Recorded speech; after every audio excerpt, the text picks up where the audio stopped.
ঘটনার সূত্রপাত 1911 সাল থেকে, যখন ভারতের রাজধানী কলকাতা থেকে দিল্লিতে স্থানান্তরিত হয়।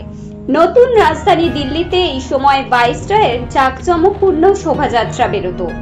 23শে ডিসেম্বর 1912 দিল্লির চাঁদনি চক এলাকায় হাতির পিঠে চড়ে শোভাযাত্রায় যাচ্ছিলেন ভাইসরয় হার্ডিঞ্জ। ঠিক সেই সময় তার দিকে বোমা নিক্ষেপ করলেন কিছু বাঙালি তরুণ, যাদের মধ্যে অন্যতম ছিলেন রাসবিহারী বসু। ঘটনার তদন্তে বহু বিপ্লবীর ফাঁসি হলেও তিনি পালিয়ে গিয়ে জাপানে আশ্রয় নেন। না, তিনি আত্মগোপন করেননি, বরং ভারতের স্বাধীনতার জন্য আন্তর্জাতিক পর্যায়ে বড় আন্দোলন গড়ে তুলেছিলেন। দ্বিতীয় বিশ্বযুদ্ধের সময় বহু ভারতীয় সৈন্য জাপানের হাতে বন্দী হন।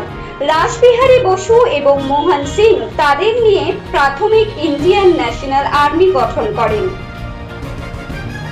তিনি বুঝতে পেরেছিলেন যে আন্দোলনকে আরো তীব্রতর করার জন্য একজন সর্বভারতীয় জনপ্রিয় নেতার দরকার।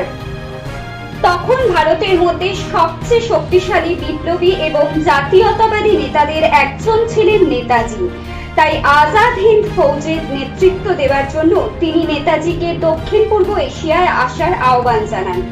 1943 সালে তিনি আইএন এর দায়িত্ব নেতাজির হাতে তুলে দেন। ইতিহাস রাসবিহারী বসুকে নেতাজির বিদেশ ভিত্তিক স্বাধীনতা সংগ্রামের ভিত্তি নির্মাতা বলেই মনে করে। 25শে মে 1886 সালে বর্ধমান জেলার সুগলদহ গ্রামে তার জন্ম হয়। তার জন্মদিন এবং কৃতিত্ব আমাদের বাঙালিদের কাছে অত্যন্ত গর্বের।